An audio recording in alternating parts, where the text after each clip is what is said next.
It feels like it's been a millennium since the Seahawks won a football game, but there's still just one game out in the NFC West. We're going to take a look at what games fans should be watching closely with the Seahawks on their bye week and whether or not the Seahawks can play their way back into the NFC West race here on our Blue Friday edition of Locked On Seahawks.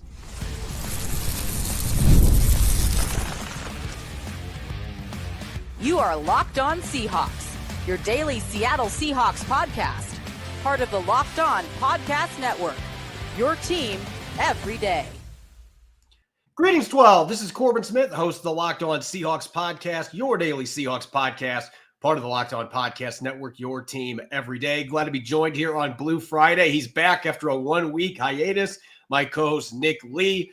And a special thanks to all the 12s who are listening in on this wonderful Blue Friday during Seattle's bye week, whether you're tuning in from Forks, Washington, or if you are overseas in London, England. We appreciate each and every one of you. The Seahawks, as I just mentioned, they are on their bye week. They won't be playing this weekend, but there are still plenty of games to watch closely in a division that remains very tight. And we're going to play a spirited game of what's more likely, looking at some second half scenarios on an offense, defense, and special teams. It should be a really fun episode brought your way by LinkedIn Jobs. LinkedIn Jobs helps you find the qualified candidates you want to talk to faster. Post your job for free at linkedin.com/LockedOnNFL. Terms and conditions apply. Now for your lead story here on our Blue Friday edition of Locked On Seahawks.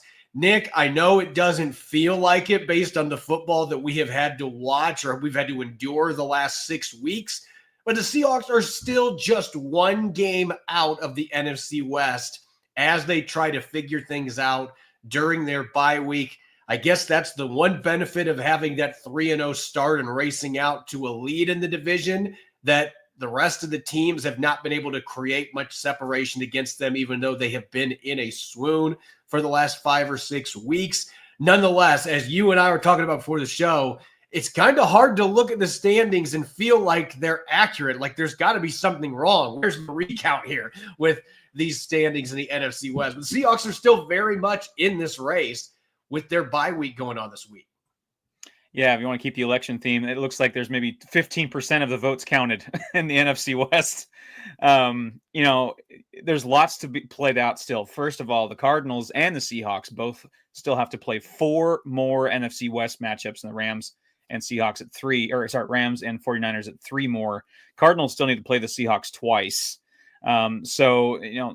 It seems like everyone's kind of trending up except for the Seahawks. Polls are down, Corbin, for the Seahawks right now. The division, in a sense, mathematically, yes, is wide open. It just doesn't feel like the Seahawks are invited. It's like that meme of like the guy sitting in the corner of the party, and it's like they don't know that the division is wide open and it's the Seahawks. Meanwhile, the Cardinals, Rams, and 49ers are actually on the dance floor socializing. So that's kind of what it feels like. Yes, you're technically in the party, but you're kind of standing off into a corner holding a drink that's gotten flat. That's kind of what the Seahawks feel like right now. But yes, mathematically, it is still possible. But it like you said, just the overall feeling, if you polled all 4 of these fan bases, I imagine the Seahawks fan base would be the most pessimistic. Yeah, and it's understandable with the fact that none of the other teams have lost 5 of their last 6 games. I mean, this has arguably been the coldest team in the NFL in the last 6 weeks, aside from that win in Atlanta that really looked like a turning point. I believe that was going to be a turning point game for the Seahawks. And then they go out and you have snaps flying over Geno Smith's head. You have Geno Smith getting stepped on, and then the Buffalo Bills stampede Seattle's defense. This past week, the red zone interceptions, the offensive line giving less than half a second. I mean, there was a couple of times I think Geno Smith blinked and there was a guy in the backfield.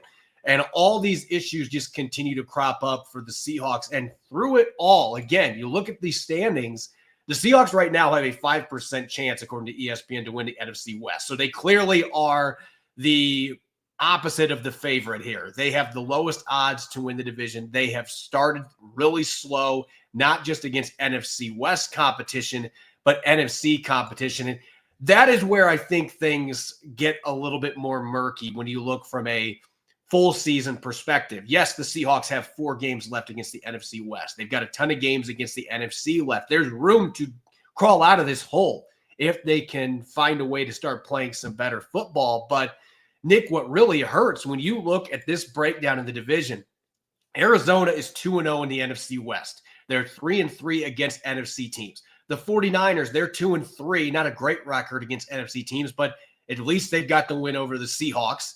And then the Rams, they're 2-1 in the NFC West, and they almost have a winning record. They're 3-4, a reasonable record. The Seahawks are 1-4 against NFC competition, and they're 0-2 against NFC West foes.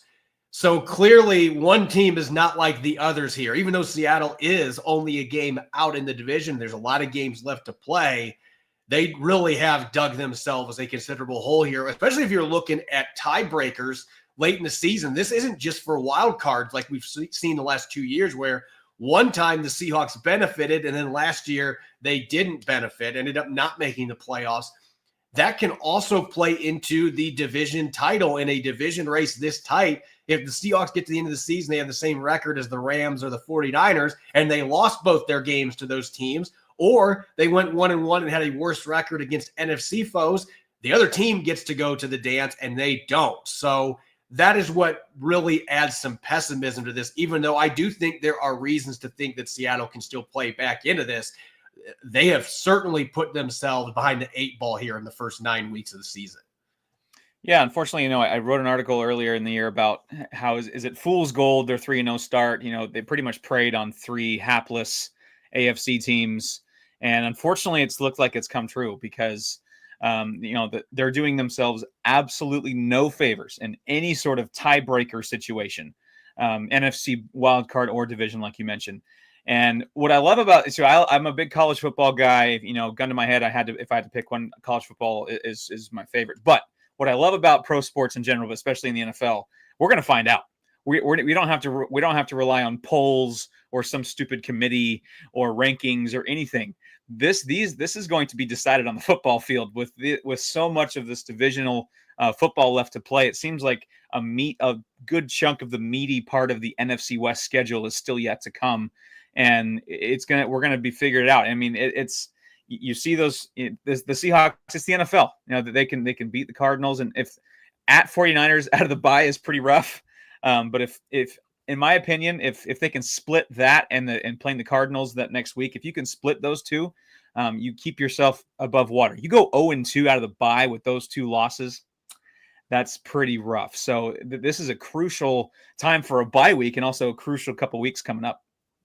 Yeah, we really are going to find out what kind of a coach Mike Macdonald is. We're going to learn a lot about his assistants, the offensive coordinator Ryan Grubb, where Adam Durde fits into all this with this bye week, because this is your time to evaluate. As Mike Macdonald said on Monday, you are evaluating everything. Everything is on the table. So we're going to find out whether this coaching staff is able to get some of those adjustments made, whether it's personnel-based, whether it's scheme-based, a little bit of both, whatever adjustments that they've got to make. Because you and I talked about this back in May when the schedule came out. I thought the hardest part of the schedule was the end of the season. So that is the other thing that does not bode well here. You've got a bunch of games with NFC North teams. And oh, by the way, that is the best division in the NFL right now, easily. You've got 3 straight games against the Vikings, Packers, and Bears when you get to December. So you've dug yourself in this hole. You have an unideal schedule. You're going to have to play a lot better football and have a chance to turn things around. And yet everything is still in front of you. So that's the positive. Everything's in front of you. You're only a game out, but you have got to find a way to play better football. That onus is going to fall on the coaching staff to be able to put players in position, and they have to execute when they're on the field and stop making so many self-inflicted mistakes. That seems like a lot of different variables we're throwing out here, but if they can do those things, they're still very much in this race. And they're obviously going to be watching closely to see how their NFC West foes fare this week. Again, looking at the rest of the schedule, 49ers have to travel to Tampa Bay. That is never an easy trip to make. Tampa Bay nearly beat Kansas City the other day. The Jets are going to be traveling to Arizona. You never know what you're going to get with that Jets team. And then the Rams, they're playing Miami with Tua Tagovailoa under center. The Dolphins have not won yet since he returned, but that is still a much more formidable foe. So maybe the Seahawks can get some decent fortune on that front, and 1 or 2, or maybe all 3 of their NFC West rivals can lose, and suddenly you have a division that's even tighter coming out of the bye. We shall have to see what happens this weekend in those 3 divisional games. Coming up next, We're heading into the second half. The bye week is almost over for the Seahawks. We're going to play a spirited game of what's more likely, a fun way to kind of look at some predictions on offense, defense, and special teams. We're going to start on the offensive side of the football. That's coming up next here on our Blue Friday edition of Locked On Seahawks. This episode is brought your way by Arena Club. For most of us that like collecting cards, the idea of spending $2,000 or more on a Patrick Mahomes or Luka Doncic rookie card just isn't in the cards. I love collecting, but I do not have that kind of money to throw around. Thanks to slab packs from arenaclub.com, now it's possible to score gem mitts for a fraction of the retail price. Every card that I list was a hit from last week's Arena Club slab pack drop. Arena Club is the only repack that provides real value, a complete view of all possible cards, and clear hit rates for each one. Arena Club slab packs are revolutionizing the repack game with transparency. After your pulls are revealed, they'll immediately be placed in your showroom for safekeeping, selling, trading, or auction. The Arena Club grading process is accurate, fast, and transparent, with a full grade rationale provided and explanation of how your card is scored. Whether you're buying, selling, trading, or displaying, Arena Club is the card collecting platform you have to check out. Right now, you can get 10% off your first slab pack or card purchase by going to arenaclub.com/LockedOnNFL and use the code LockedOnNFL. That's arenaclub.com/LockedOnNFL, code LockedOnNFL for 10% off your first purchase. No man wants to lose his hair, but for men like me, it's actually very common. And now with Hims, the solution is simple. Try Hims Hair Loss Solutions, and you'll be joining hundreds of thousands of subscribers who got their flow back. Hims provides access to a range of hair loss treatments that work, all from the comfort of your couch. Hims makes treating hair loss simple with doctor-trusted treatment options and personalized chewable oral spray and serum treatment options so you can find what works best for you. The process is simple. It's 100% online. Just answer a few questions and a medical provider will determine if treatment is right for you. And if it's prescribed, your treatment is sent directly to your door. Start your free online visit today at hims.com/LockedOnNFL. That's HIMS.com/LockedOnNFL for your personalized hair loss treatment options. hims.com/LockedOnNFL. Prescription products require an online consultation with a healthcare provider who will determine if a prescription is appropriate. Restrictions apply. See full website for details and important safety information. Welcome back to the Blue Friday edition of Locked On Seahawks. This is your host, Corbin Smith. Glad to be joined by my co-host, Nick Lee, and a special thanks to all the 12s who are listening in. Thank you, as always, for making Locked On Seahawks your first listen 5 days a week. We greatly appreciate it. And for your second listen, make sure to check out Locked On NFL, which is now twice a day. You can get your NFL shot of espresso in the morning with Locked On Titans host Tyler Rowland. And then show number 2, our great friend from Locked On Jaguars, Tony Wiggins, dishing out all the insider analysis and insight you can't get anywhere else. That's Locked On NFL, now twice a day on YouTube and wherever you listen to your podcast. Nick, we are nearing the end of the bye week. The Seahawks will soon be back practicing on Monday, preparing for a road contest at San Francisco. 8 games left to play, a game under 500. This team's got to get rolling now if they're going to find a way to get back into the playoff discussion. And rather than you and I just sit here and dish out a bunch of predictions, we like to play games here on Locked On Seahawks. And so what we're going to be doing, we're going to be looking at some scenarios and playing a bit of what's more likely. And this is one of our favorite games that we do on this show, looking at some loose predictions with some scenarios. Without further ado, we're going to actually start off with one that has nothing to do with statistics on the field. But our first one coming here, what's more likely? Seattle storms back to win the NFC West, or Seattle picks in the top 5 in the 2025 NFL Draft? Well, unfortunately, I feel like it's kind of somewhere in between, which is almost worse. But if I had to pick one, currently record-wise, it's funny, like we mentioned, they're closer technically to the first place in the NFC West than they are a top 5 pick in the draft right now. It doesn't feel that way, like we said. I think these next few weeks, like I mentioned, will prove a lot. You come out of this bye at 49ers with the Cardinals, and you go 0-for, and you're 4-7 and 0-4 in the NFC West. That is fatal. I mean, straight up, that's fatal. in this league. So so in that case, it's more likely, I think, that they get a top 5 pick, which still I think will be in a weird way tough competition in of itself. There are, I think, 6 teams at 2-7, if I read that right, which is wild. Titans are also at 2-6. A lot of competition there for a top 5 pick. But when you got at 49ers, Cardinals, at Jets, which is no picnic, at Cardinals, Packers, Vikings, at Bears, at Rams to finish the year. Whew, that is a gauntlet, I think. And so between these two scenarios, I'm going to go, unfortunately, that they'll get a top 5 pick. You mentioned all those teams that have way worse records, and I know Seattle's got a harder schedule, but like the math is there. They're a game out of first place. They are multiple games ahead of those teams that are all in line for a top 5 pick. Now, some of those teams are going to improve their record, inevitably. Some of those teams are going to play each other, and somebody's got to win. It's not, maybe it's going to be like the South Park episode where they're trying to throw the game, but that's beside the point. Hopefully Randy Marsh is not in the crowd, but the Seahawks are much closer to being a first-place team in this division that doesn't really have an elite team or even a great team in it right now. So I'm going to say it's more likely that they win the NFC West. I'm not predicting it's going to happen, but I'm going to say it's more likely they get that than a top 5 pick, which would really require them to implode down the stretch. Our next one, going to the quarterback position. What's more likely, Geno Smith sets new career highs in passing yards, or Sam Howell starts at least one game under center? Well, the career high for him in passing yards is 42.82, and I think he's at a decent pace right now to break that.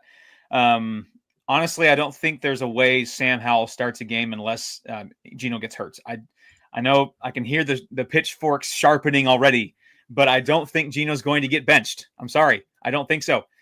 So it would have to be an injury, which of course would be unfortunate. We don't want to like wish that or project that at all.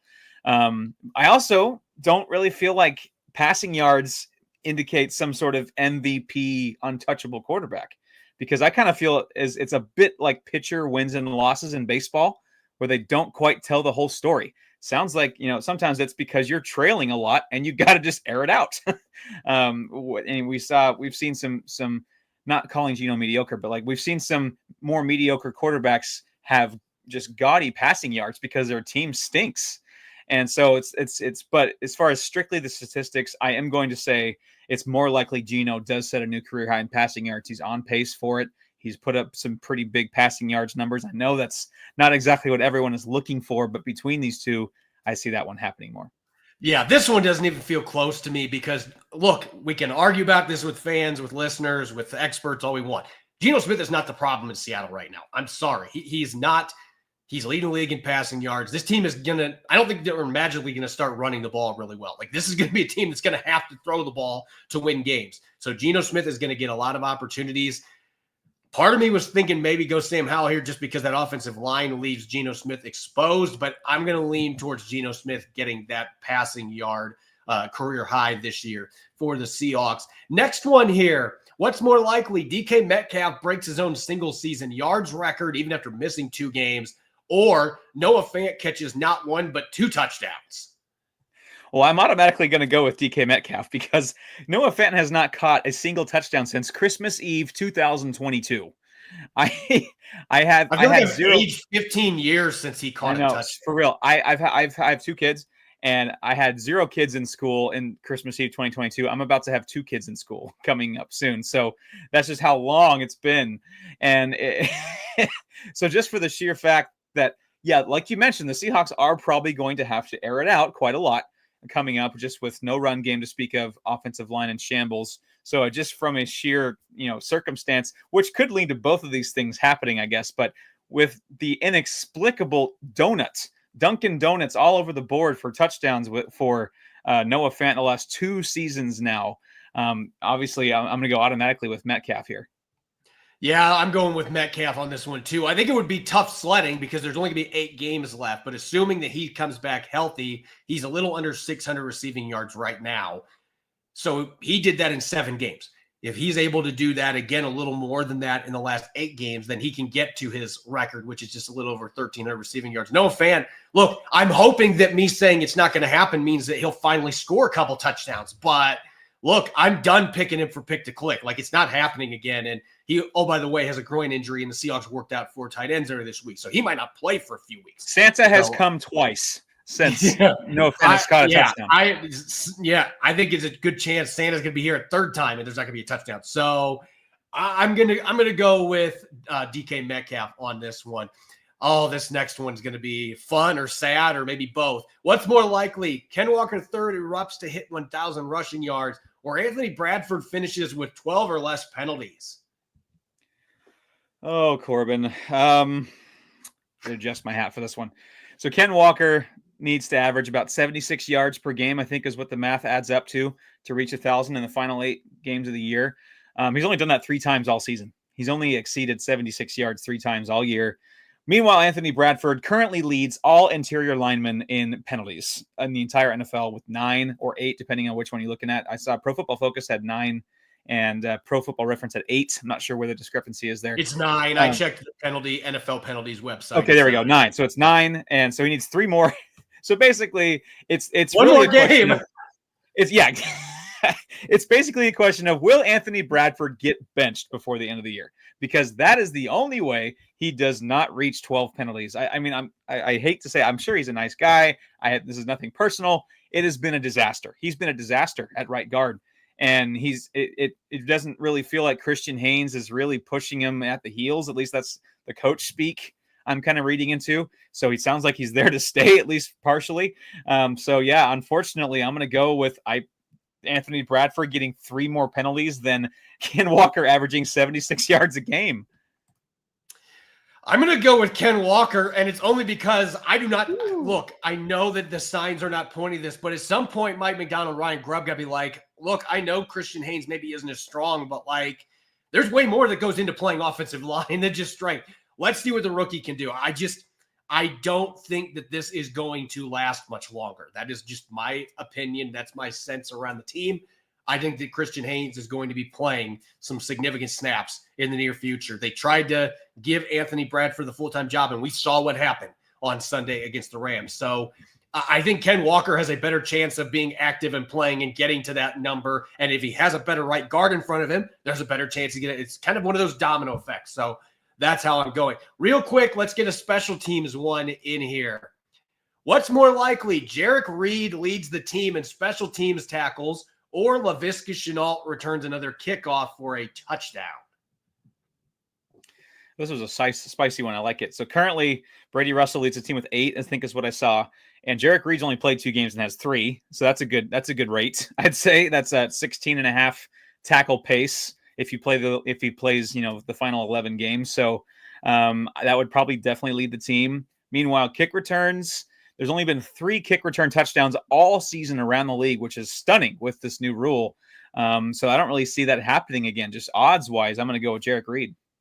Yeah, this one's easy for me. Jarek Reed, you said it, 2 games, he got 3 tackles already. The guy is an absolute stud on kick and punt coverage. Like, he's a heat-seeking missile. He doesn't miss tackles.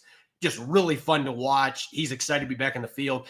In fact, if I was a betting man, and I'm not, but if I was, I would be betting on this one that Jarek Reed is going to pass Brady Russell before the end of the season. I just think he's that good of a special teams player. When we come back, we are going to continue what's more likely second half scenarios and predictions with some defensive ones, and we'll get one more special teams one in as well. We'll be right back. You're listening to the Blue Friday edition of Locked On Seahawks.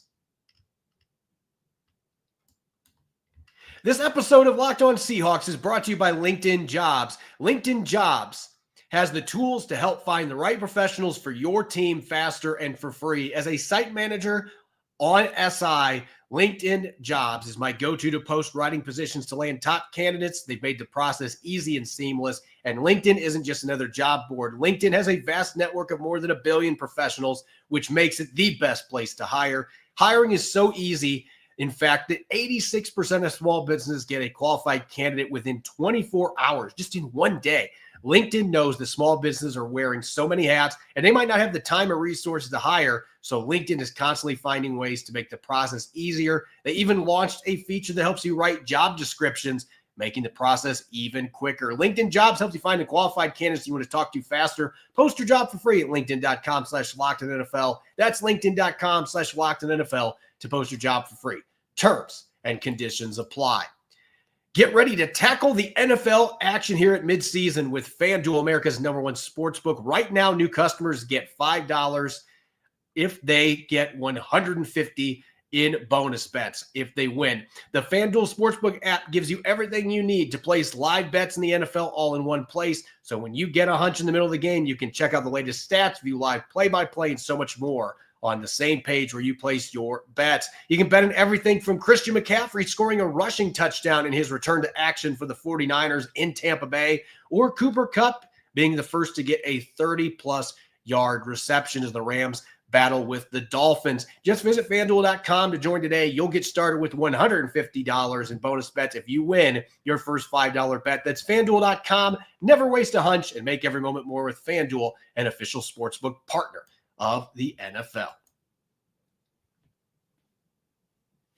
Welcome back to the Blue Friday edition of Locked On Seahawks. I'm your host, Corbin Smith. Glad to be joined for today's show by my co-host, Nick Lee. And a special thanks to all the 12s who are tuning in. And thank you, as always, for making Locked On Seahawks your first listen 5 days a week. We greatly appreciate it. We're playing a spirited game of what's more likely. We have 2 scenarios. We just did offense and 1 special teams.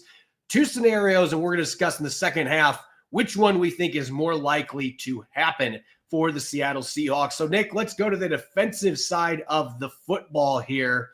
What's more likely, Seattle finishes in the top 20 in run defense, or the Seahawks rank in the top 10 in third down defense? Well, just looking at it, from a 30,000-foot view, currently the Seattle Seahawks rank 27th in rushing yards allowed per game and 17th in third down D. So 7 spots out of each. I see why that's kind of the scenario there. Top 20 is a little misleading because being 20th in rush defense still isn't that great. And being top 10 in third down defense would be great. Right now they're average in that scenario. Obviously one could affect the other as well.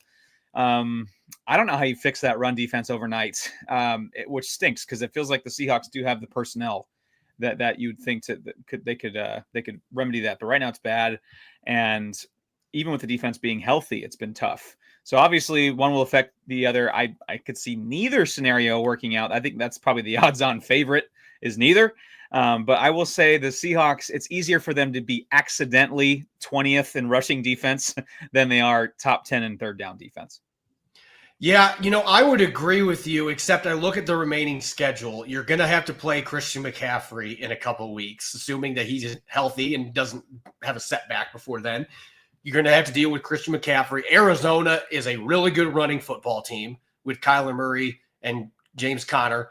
That is a team that scares me running the football. New York's got Breece Hall. As much as they've had issues moving the football, they can run the football when they want to. I just look at this schedule. I think it's going to be really hard for the Seahawks, even if they make steady improvements like we saw Sunday against the Rams, to climb into the top 20. Whereas I look at some of the teams that they're going to be playing against.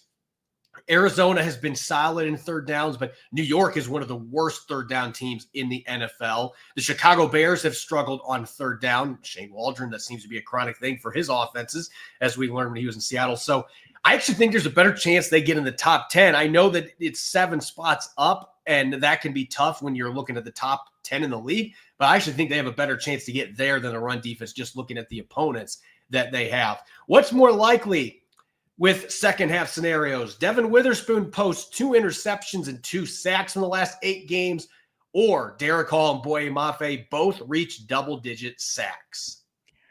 When I look at Devin Witherspoon's current stat line, I'm reminded to quote a famous internet food reviewer, my disappointment is immeasurable. My day is ruined. He has 0. Talk about donuts, 0 of each. And he has not taken that step to superstardom we thought he would. Not that he's been a complete disaster, and I still really fall short of calling this a complete sophomore slump, although I think we're getting to that point with another game or 2 like this. So he's at 0. So that's a long way to go to get 2 more picks and 2 more sacks. I do think Mike McDonald at some point needs to just say, all right, let's cut this kid loose. We got to do something here. Meanwhile, Derek Hall and Boye Mafe, Hall's at 5, Maffe's at 4. So asking Hall to get 5 more in 8 games and Mafe to get 6 more in 8 games, I think is a tough ask. So I'm if Negan from Walking Dead has his bat with barbed wire at my head making me pick one, I'll probably go with the Derek Hall and Boye Mafe one, honestly, because with how Devin Witherspoon, just how he's being used and the lack of splash plays, all of a sudden getting 2 picks and 2 sacks seems like a lot. It does, and yet you have 8 games, and we see that sometimes interceptions and sacks come in bunches. I could see Devin Witherspoon having a game where he gets 2 sacks at some point in the second half of the season. I just find it hard to believe with the numbers where they're at right now that Mafe is going to be able to get 6 sacks and Hall's going to be able to get 5 in the last 8 games. I think there's a better chance that Devin Witherspoon has the light switch go on and starts playing the way he's capable of. And I was encouraged by how active he was against the Rams. So I think you're going to start seeing some opportunities for him to make some of these plays. I think both of these are kind of long shots with the way the season's played out with how many games are left, but I would actually go with Witherspoon on this one. What's more likely? Tyrell Dodson eclipses 125 tackles, or Ernest Jones leads the team in tackles in the final 8 games? This was a fascinating one. So Dodson's on pace for 134 tackles. Jones has 24 tackles in 2 games here, while Dodson has 16. So if you just go with the two games Ernest Jones has been with the Seattle Seahawks, he's outpacing Dodson here. So it will keeping with maybe a little bit of an election theme. I think these two might split votes, in a way, with split tackles and kind of do each other a disservice in that way. But that doesn't bode well for Dodson's pick here. So I'm actually going to go Ernest Jones. I think just he's had a strong showing. And this is really without him totally getting his sea legs in Seattle. I think the more comfortable he gets in Mike Macdonald's system, in Seattle in general, I think he's just going to improve. Dodson, I think there is a ceiling there. I could see both of these things happening, honestly.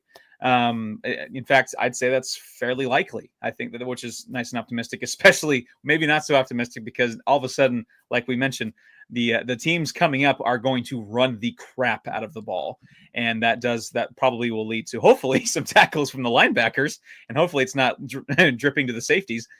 So I see both these things happening, but if I have to pick one, Ernest Jones looks really good.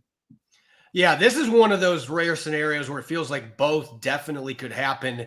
But I think in terms of which one is most likely here, the fact that Dodson's no longer playing middle linebacker, that might diminish some of his opportunities to make tackles. And Ernest Jones, the one in that spot, I don't see him slowing down with the tackle numbers he's posting right now, the way that he flies downfield. So to me, it's Ernest Jones leading the team in tackles the second half. Dodson's going to get over 100 unless he gets hurt, and we hope that doesn't happen. But I don't know about 125 just with the setup right now with him no longer being the Mike and Ernest Jones being the tackle machine that he is. What's more likely? Josh Jobe finishes in the top 3 on the team in pass breakups, or Leonard Williams finishes in the top 3 on the team in sacks? This was a fun exercise too. So Josh Jobe currently, I believe, if I read it right, per Pro Football Focus, has 3 PBUs in 3 games. That's a decent pace, I'd say. And that, which is tied for the team lead if we look at from the Pro Football Focus stats. I know that and the Pro Football Reference passes defense to get a little murky there. I think he's going to get more chances. He's impressed. And I think I could even see him maybe finishing second in PBUs when the season's over. Leonard Williams at 2.5 sacks, which is 4th on the team. So really, one of these guys is already in the top 3 and one is not. And I think Josh Jobe is just going to continue to get opportunities. So I'm going to go Josh Jobe there. Yeah, to me, the safe pick here is Josh Jobe because he is in the top 15 right now for cornerbacks that have played at least 100 coverage snaps and forced incompletions. So this guy has been fantastic when it comes to creating opportunities to get his hands on the football. I don't know if he can keep that up, but I expect he's going to get the opportunities to show that he can. And look, Devin Witherspoon has the same number of pass breakups this season. I think Witherspoon's going to end up having more than him, but I could see it being Woolen and then Witherspoon and then Josh Jobe. It could be a trifecta of the corners. I don't think that Mike Macdonald's going to pull him from the lineup. He's going to get his chances. So Leonard Williams has always been more of a guy that creates pressure than sacks. He's had a couple seasons that hasn't been the case, but I don't know that he can get in the top 3 there. I feel more comfortable with Josh Jobe of all players. All right, real quick, Nick, we got one more special teams one. What's more likely? Jason Myers makes 3 50-plus yard field goals, or D. Williams doesn't muff a single punt in the final 8 games. It almost feels mean, but Myers is 3 for 5 so far, I think is what I saw on 50-pluses this year. So I could easily see a scenario where he hits at least 3 more, and kind of just going into the weeds with it. You're playing a pretty tough schedule. Seahawks offense isn't playing great.